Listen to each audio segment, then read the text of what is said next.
Bismillahirrahmanirrahim. Teman-teman sekalian yang dimuliakan oleh Allah, kembali kita bertemu di channel Amri Buku ini pada konten baca buku. Dan kali ini buku yang akan saya baca adalah sebuah buku yang berjudul Mukhtasar Minhajul Qasidin, meraih kebahagiaan hakiki sesuai tuntunan ilahi, wa karya Al-Imam Ibnu Qudamah Al-Maqdisi. Dan buku ini judul aslinya adalah Mukhtasar Minhaj Al-Qasidin. Ini buku terjemahan diterjemahkan oleh Izzuddin Karimi LC, Murojaah Tim Darul Haq. Dan yang saya miliki ini adalah penerbit Darul Haq Jakarta, cetakan pertama Syawal 1433 Hijriah, bertepatan Agustus 2012 Masehi. Ini bukunya, teman-teman.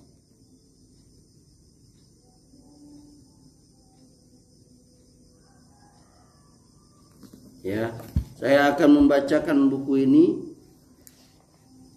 yakni pada halaman 259,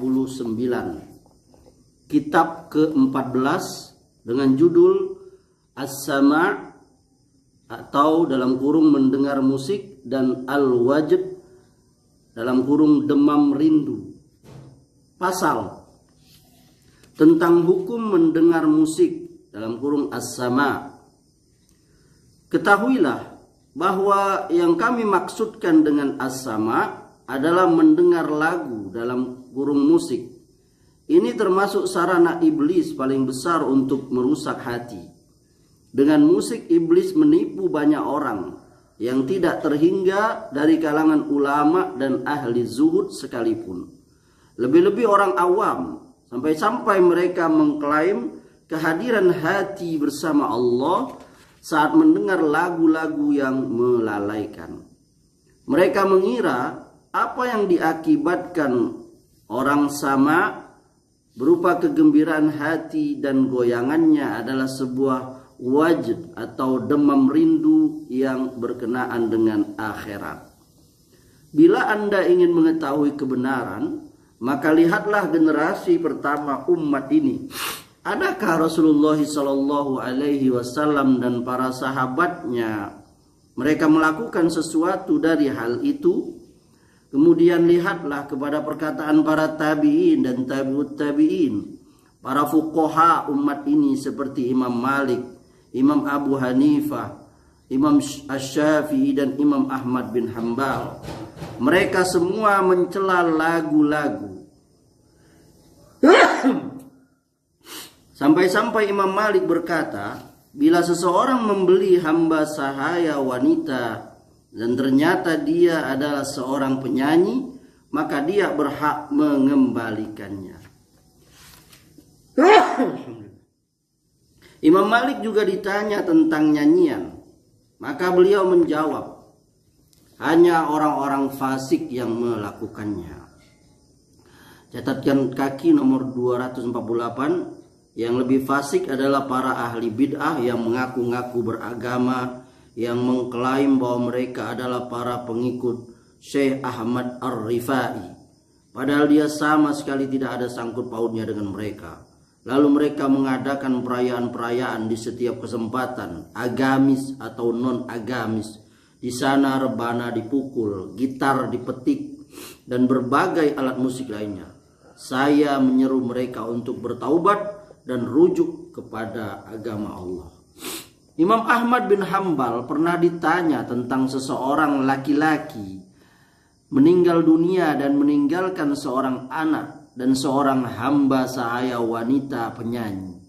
Anak tersebut harus menjual hamba sahaya karena kebutuhan. Maka Ibnu Hanbal menjawab, dijual sebagai hamba sahaya, bodoh bukan sebagai hamba sahaya penyanyi. Ya. Jadi dijual sebagai hamba sahaya bodoh, bukan sebagai hamba sahaya penyanyi. Imam Ahmad ditanya, Kalau dijual sebagai penyanyi maka harganya bisa 30.000. Tetapi bila sebagai hamba sahaya bodoh maka hanya berharga 20.000. Imam Ahmad menjawab, harus dijual sebagai hamba sahaya bodoh. Para ulama fikih sepakat melarang keras nyanyian. Di kalangan ulama mutaakhirin ada Abu At-Tayyib At-Tabari, salah seorang murid besar Asy-Syafi'i.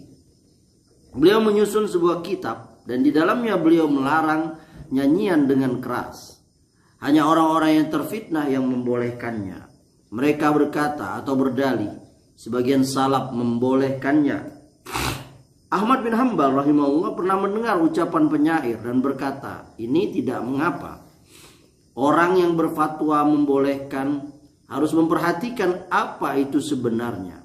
Karena itu tidak lain kecuali syair-syair zuhud yang sepertinya tanpa memukul gendang atau alat musik yang membuat bergoyang, tidak ditambah dengan tepuk tangan dan gerak badan.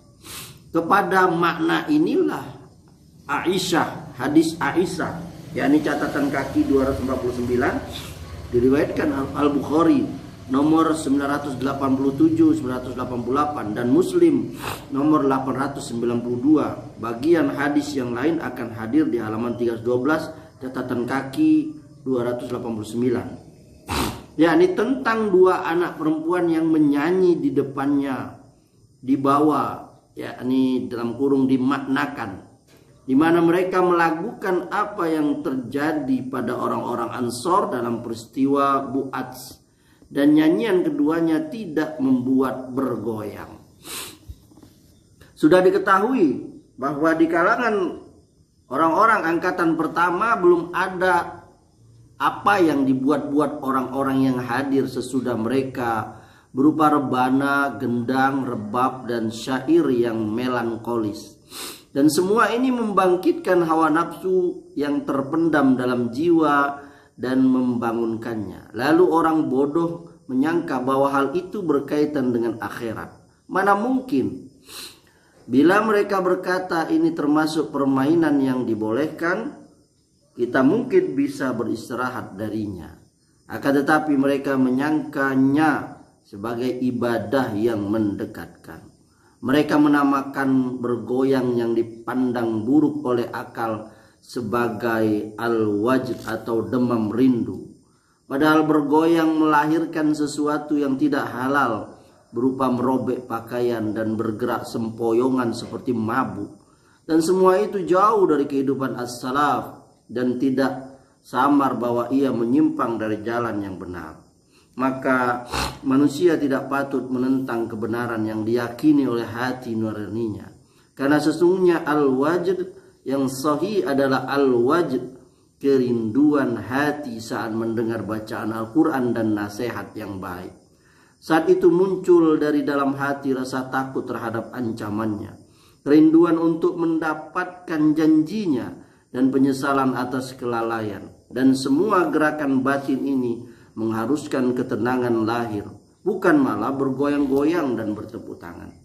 Al-Quran, nasihat yang baik, dan syair-syair zuhud masih sangat luas, sehingga kita sama sekali tidak perlu menghadirkan hati ke pintu Allah dengan menyebut nama-nama wanita seperti Salma dan Su'da. Kami tidak memungkiri bila di sebagian syair tersebut terdapat makna yang sahih, namun kebanyakan darinya mengajak hati untuk cenderung kepada hawa nafsu dunia.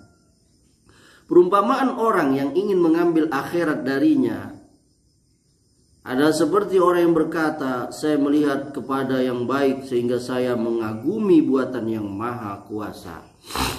Orang seperti ini telah keliru jalan karena apa yang ditimbulkan oleh syahwat dan hawa nafsu.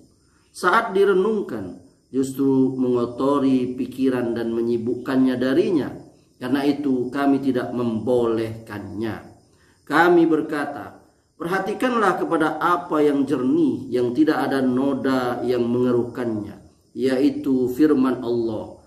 Afalam yanzuru ila samai fawqahum kaifa banainaha wa zayyannaha.